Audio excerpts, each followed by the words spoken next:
John chapter 4, verse 4 to 10. Now he had to go through Samaria, so he came to a town in Samaria called Sychar, near the plot of ground Jacob had given to his son Joseph. Jacob's well was there, and Jesus, tired as he was from the journey, sat down by the well. It was about noon. When a Samaritan woman came to draw water, Jesus said to her, "Will you give me a drink?" His disciples had gone into the town to buy food. The Samaritan woman said to him, "You are a Jew, and I am a Samaritan woman.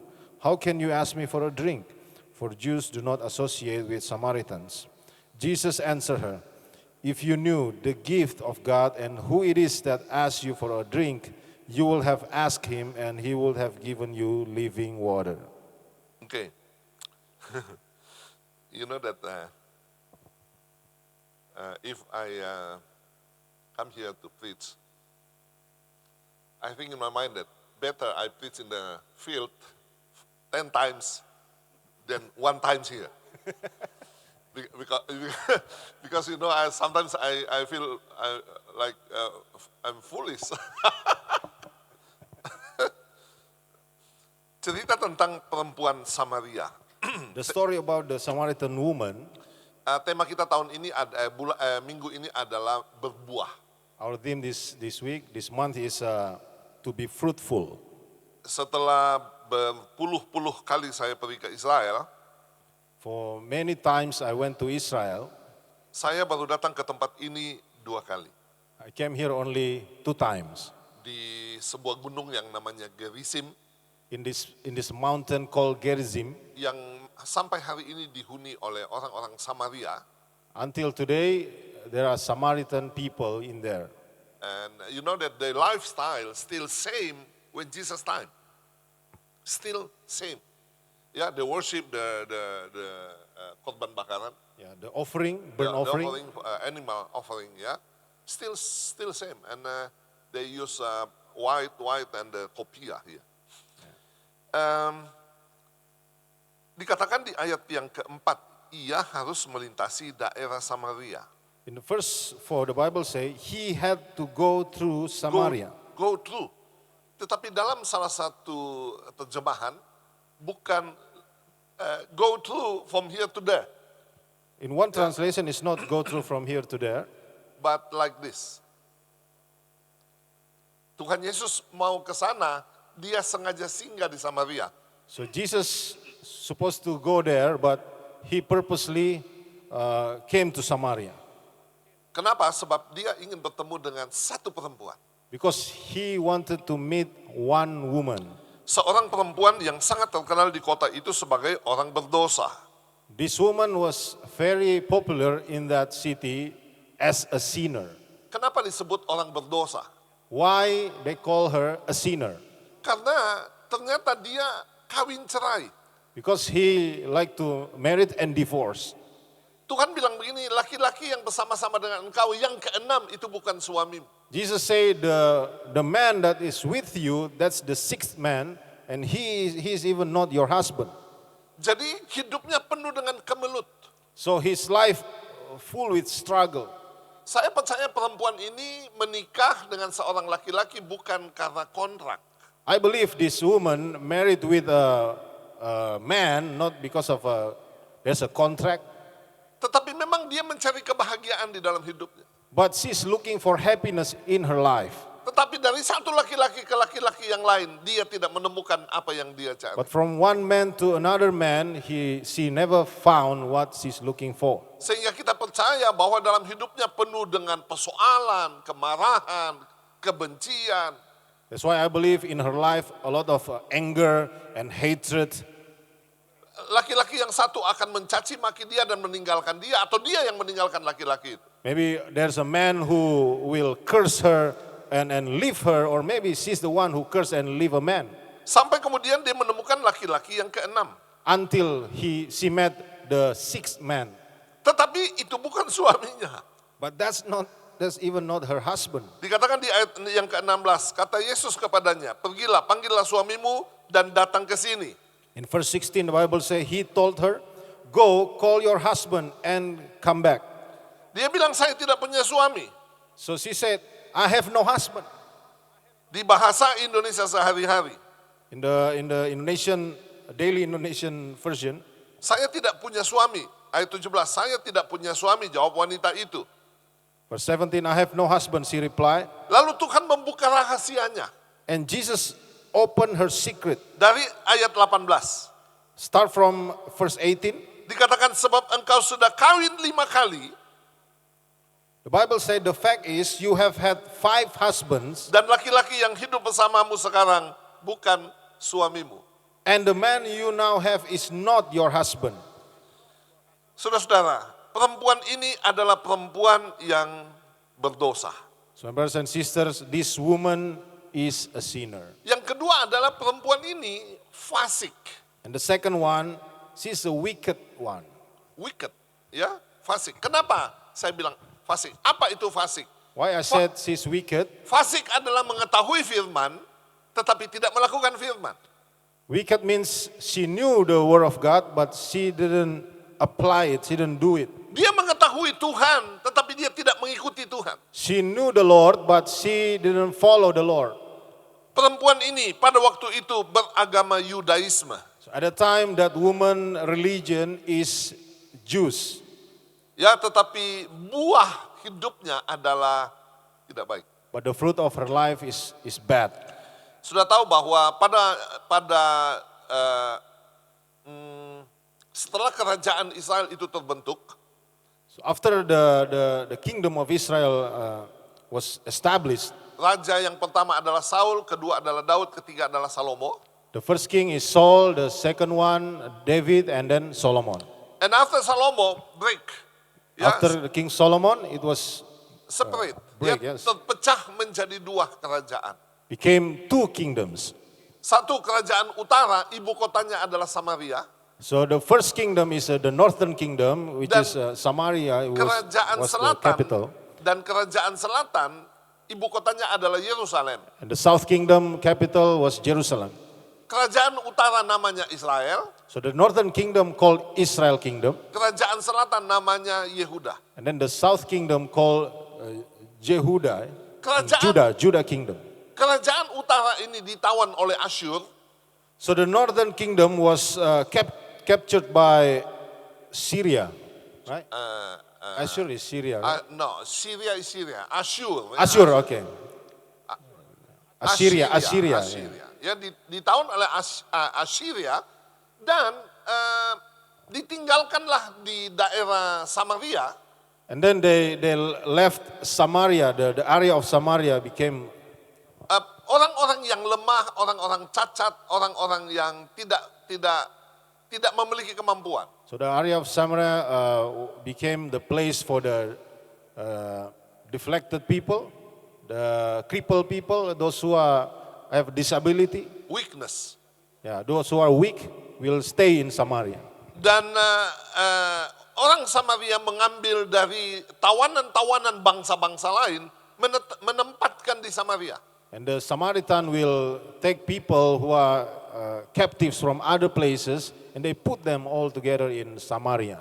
Tujuannya adalah untuk mematikan fanatisme mereka kepada Israel. The purpose is to kill their fanatism about Israel Dan juga agama Yahudi, agama and to Yudaisme. the religion of Jews. Karena agama Yudaisme itu melarang kawin cerai, kawin campur. Yeah, because the religion of Jews, they prohibit the mixed marriage.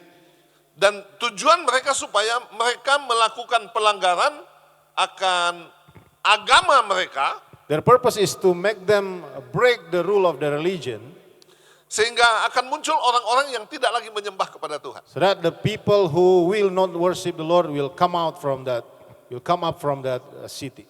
And it's happened. Ya, kerajaan selatan ditawan oleh Nebukadnezar And it really happened. The southern kingdom was captive by the Nebuchadnezzar ke Babilonia. to Babylon. Nah, ketika zaman Tuhan Yesus, Samaria yang dulunya sudah menjadi penyembah berhala, kemudian ternyata sudah kembali menyembah kepada Tuhan. And in Jesus' era, Samaria, who was became idol worshipper, at the time already come back to their original worship, they worship the Lord now. Tetapi mereka tidak datang menyembah di Yerusalem, ya. But they didn't Mereka worship in menyembah di Jerusalem. Gunung Gerizim. They worship in Mount Gerizim. Itu sebabnya orang-orang Yahudi sangat membenci orang-orang Samaria. That's why the Jewish, they hate Samaritan. Maka dikatakan di ayat yang ke-9 bagian bawah, sebab orang Yahudi tidak bergaul dengan orang Samaria. In verse 9, the last part say, for Jews do not associate with Samaritans. Saudara-saudara, kalau kita berbicara lagi tentang perempuan ini, So if we talk about this woman, dia sudah mengenal Yahweh, YHWH, she knew Yahweh, the Lord of Israel. Ya, she knew already, she knew and she worship him, but dia tidak melakukan apa yang Tuhan mau. but she didn't apply what the Lord's will. Sehingga sekali lagi buah kehidupannya adalah sesuatu yang jahat. That's why the fruit of her life is a bad fruit. Coba kita perhatikan kehidupan kita sekarang ini. Let's pay attention to our life right now. Sebagai orang-orang yang sudah percaya kepada Tuhan, As a believers in the Lord, bagaimana dengan perilaku kita setiap hari? how is our attitude every day? Look around. Ya, look around. In this city. How about the marriage? How about the people? How about the people who live in behind the church? How about the people who go to the church every week? How about the lifestyle? You know, sometimes we cannot find a right Christianity in this area. Buah yang dihasilkan oleh perempuan ini The fruits that this woman bear, adalah buah yang tidak baik. it was a bad fruit. Tetapi saudara-saudara, pada satu hari dia bertemu dengan Yesus. But one day she met the Lord Jesus. Saya percaya itu sebabnya Yesus sengaja datang ke sana. I believe that is the reason why Jesus went there. Padahal Tuhan mau pergi ke Yerusalem. In fact, Jesus supposed to go to Jerusalem. Lukas 19 ayat yang ke-10. Luke chapter 19, verse 10. Anak manusia datang mencari dan menyelamatkan yang hilang. The Son of Man came to seek and save the lost. Saya mau mengatakan tentang Manado English Service ini. I want to say about this ministry, Manado English Service. Kita tidak sengaja, kita tidak go through. We didn't go through, Tapi kita sengaja untuk membuat wadah ini. but we are purposely create this community. Bukan sebuah kebetulan. It's not by accident. Dan saya percaya bahwa orang-orang yang ada di dalamnya And I believe the people that God put in here, harus benar-benar bertemu dengan Yesus we must meet the Lord Jesus personally supaya gaya hidup kita berubah. so that our lifestyle change. Selama berminggu-minggu saya khotbah di gereja tentang tabernakel. For many weeks I preach in my home church about tabernacle.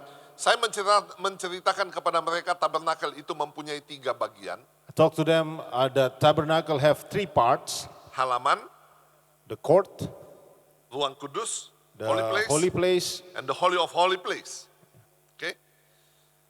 Di court itu ada door, ada pintu dengan 4 tiangnya. in that court there's a door with 4 pillars. Dan ini adalah gambaran, ya, penafsirannya adalah 4 Injil, And we interpret that as the picture of 4 gospels. ya. Di dalam Injil nama Yesus yang disebutkan, And in the gospel the name of Jesus mentioned, sehingga karena nama Yesus orang luar dapat masuk ke dalam. so that in the name of Jesus the people from outside can enter. Ketika kita masuk ke dalam tabernakel, When we enter the tabernacle, kita bukan lagi outsider. we are not outsider anymore. Hidup kita dan gaya hidup kita tidak boleh lagi sama dengan orang yang ada di luar. Our lives and our lifestyle should not be the same like people who are outside. Bertemu dengan Yesus akan merubah totally seluruh kehidupan kita. Our meeting with Jesus will change our whole life fully. Perempuan ini totally different. Perempuan ini gaya hidupnya tiba-tiba berubah. That woman, all of a sudden, her lifestyle changed Karena dia menemukan kebenaran because he met the truth. di dalam nama Yesus. He found the truth in the name of Jesus. Bagaimana caranya? Kalau kita lihat ayat yang ke-9. Let's see verse 9, how? Dia mau berkomunikasi dengan Tuhan. She want to communicate with the Lord. Ya, bertemu Tuhan, berkomunikasi dengan Tuhan. Met with the Lord, communicate with the Lord. Saudara-saudara, artinya bahwa perempuan ini mau membuka hatinya. That means this woman love to open her heart Mengizinkan Tuhan datang menyentuh hatinya yang berdosa. and allow the Lord to touch her sinful heart. Dan kemudian ada sebuah persekutuan dengan Tuhan di dalam doa. And there is a fellowship with the Lord in prayer. Katakan amin. Say amen. Di ayat yang ke-11, Verse 11. dia mau mengetahui tentang living water, air hidup. She want to know about the living water.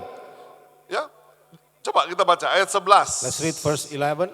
Kata perempuan itu kepadanya, Tuhan, engkau tidak punya timah dan sumur ini amat dalam. Dari manakah engkau memperoleh air hidup itu? Sir, the woman said, you have nothing to draw with and the well is deep.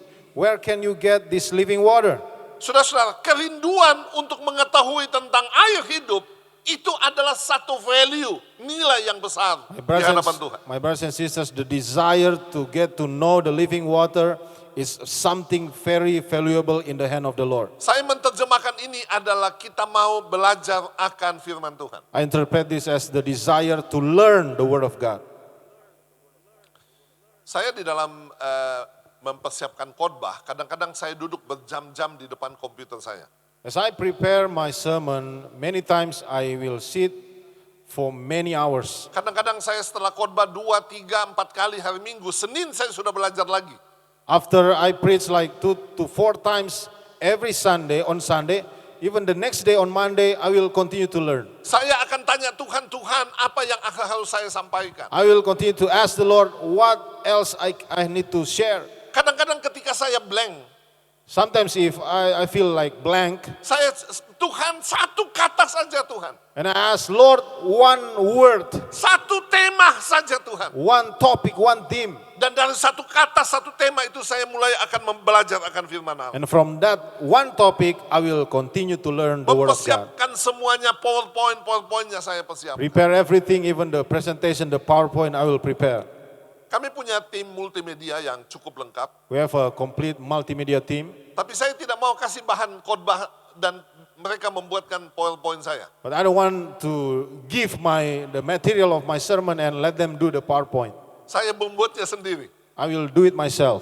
Karena itu adalah bagian daripada mempelajari firman. Because that's the part of learning the word of God for me. Karena seringkali kerangkanya sudah ada ketika saya tuangkan di PowerPoint, change, berubah. Tuhan bicara, ganti ini, masukkan ini, tambah ini. Because sometimes I already have the outline, but while I'm making the presentation, the PowerPoint, I will have another revelation, and the Lord told me to add another. You're very good, huh? Lancar. Because of you. Ya, Nice sermon. learning the sermon of God. Saya drive di Australia. When I drove in Australia, I'm sick. I don't know the rule.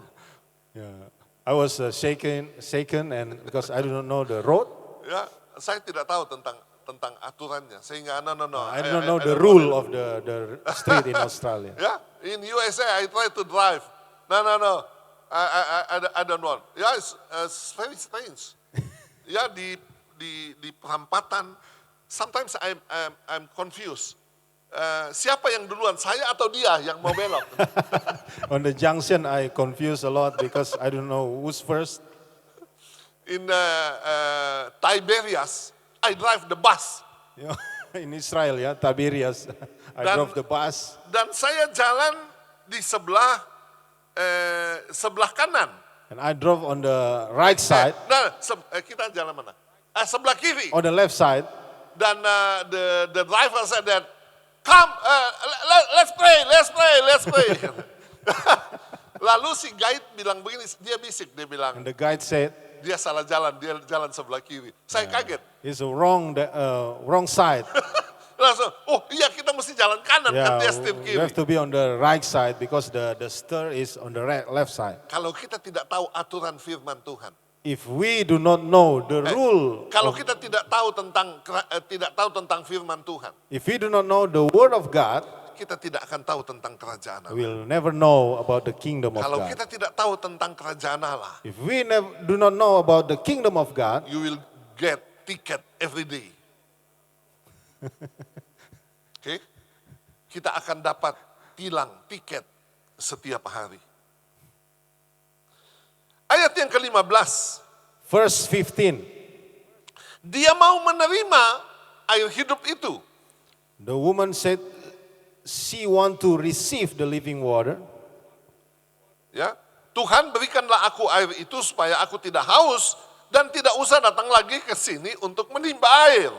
Sir, give me this water so that I won't get thirsty and have to keep coming here to draw water.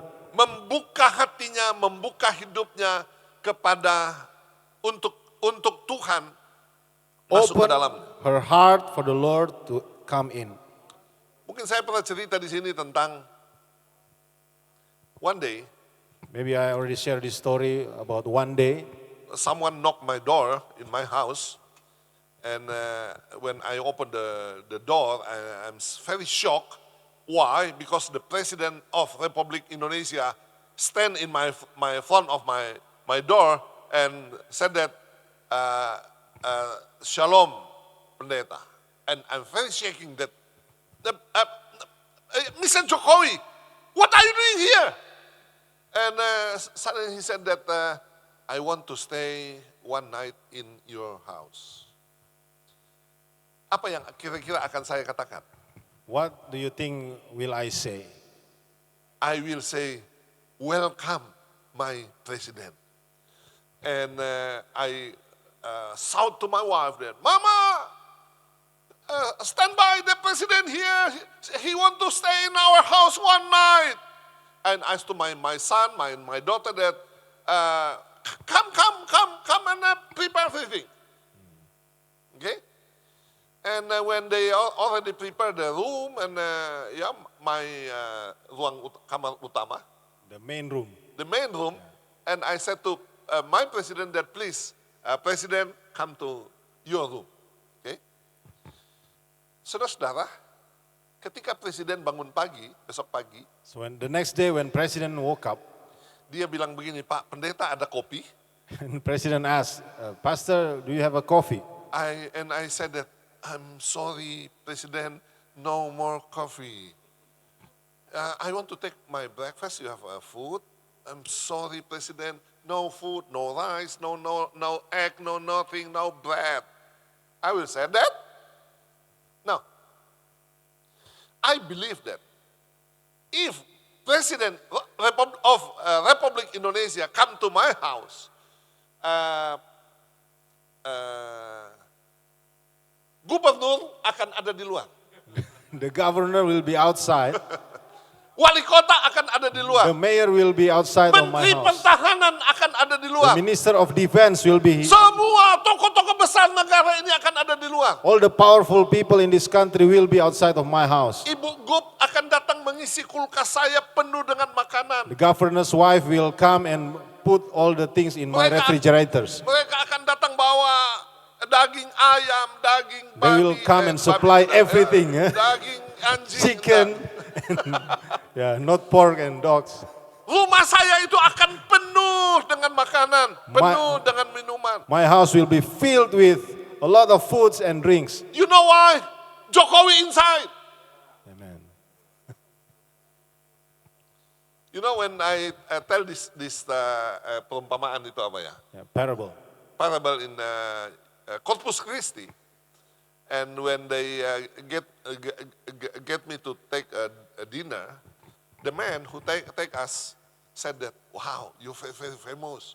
The president come to your house?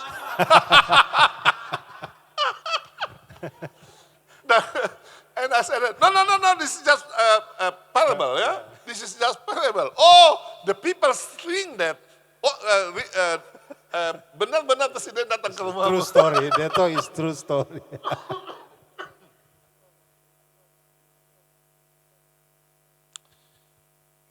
Believe me, brother and sister, if the Holy Spirit come to your heart, He will prepare everything. Saya tidak lagi bilang di rumah saya, Ma, pintu belum dikunci, jangan-jangan ada pencuri. I will not bother to say to my wife, please lock the door, maybe the thief will come. Saya tidak bilang lagi, lihat mobil di luar, jangan-jangan nanti ada yang ambil. I will not bother to ask, would you like to see the cars outside? Maybe someone will steal. Saya percaya angkatan darat, angkatan laut, angkatan udara, semua ada di luar, polisi ada di luar. I believe right? Navy, SEAL, the military, the navy, they will all outside. The police. Maybe the helicopter, boom, boom, boom, boom, boom, boom, boom, The boom, whole boom. helicopter will be. F-15, F-16 will. F-16, F-15 will be there also. Alkitab berkata malaikat akan berkemah di sekeliling kehidupan orang The Bible percaya. says even the angels will be encamped around the believers. Tepuk tangan bagi Allah kita. Let's got to give big hands. Saudara-saudara, perempuan ini membuka dirinya dan dia menerima air hidup itu. This woman opened her life to receive the living water. Bahkan dia mengaku bahwa Mesias akan memberikan segala sesuatu, salvation. And she admit that Messiah will give everything which is salvation. Anda tahu cerita ini selanjutnya. You know the next of the story? Perempuan itu meninggalkan tempayannya. That woman left her jar Dan dia pergi ke kotanya. and she went to her town. Sebelumnya dia masuk ke kota dan perempuan-perempuan banting pintu. Before this event, when she went to the town, many women will shut the door for her. Dan orang-orang tidak akan menoleh kepada dia, khususnya istri-istri, ibu-ibu. Nobody like to look to her, especially the woman, the moms. Karena The dia tukang wives. merampas suaminya orang. Yeah, because she is famous as a hugel, as the, how to say, what? Husband stealer. Yeah, that's good. You're right. Husband stealer. Yeah. Dia pencuri suami. Yes, husband thief. Tetapi ketika dia bertemu dengan Tuhan.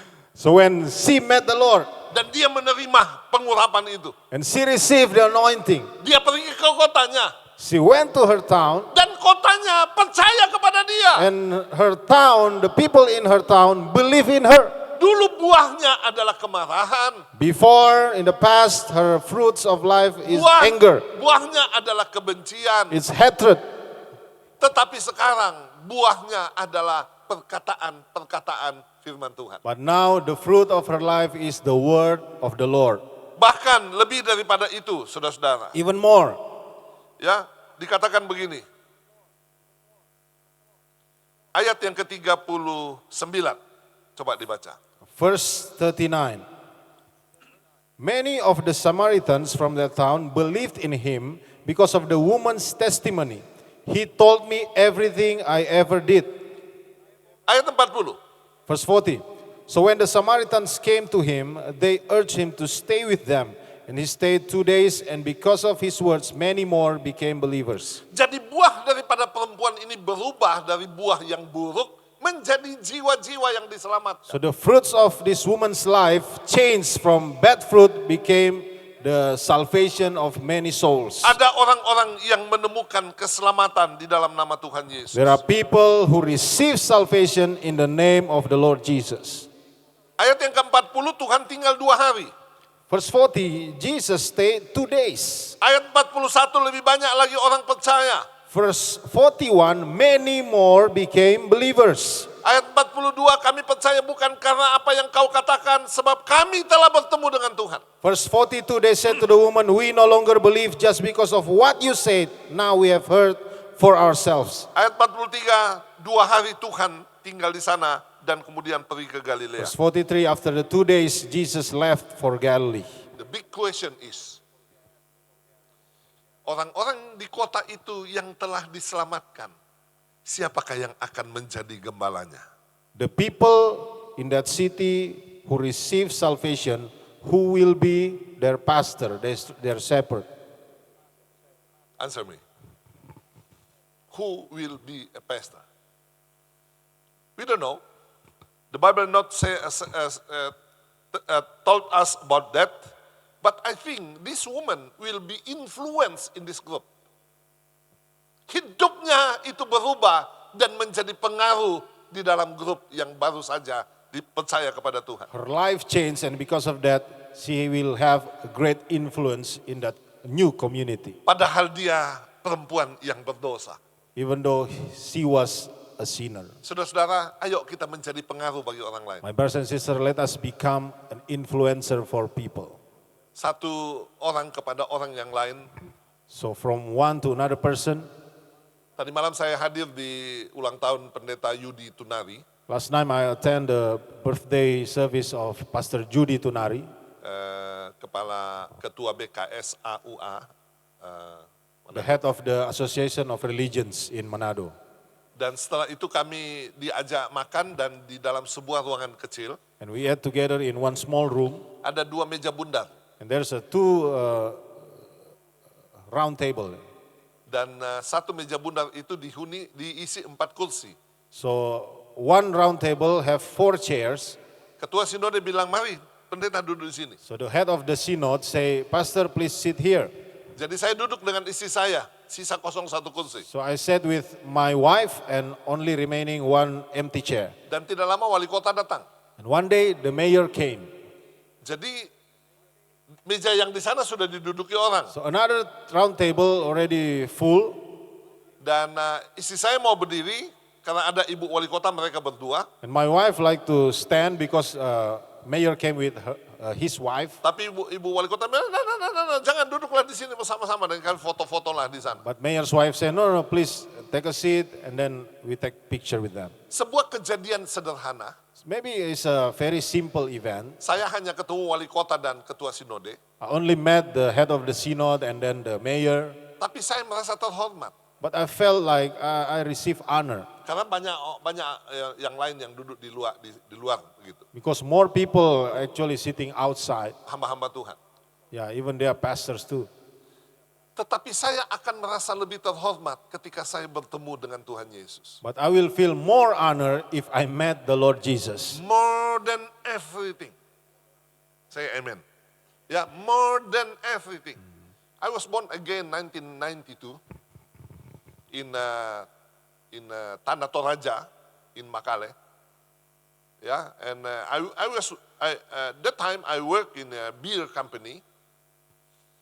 You know, my daily life, I living in the pub, nightclub, and I did anything in sin.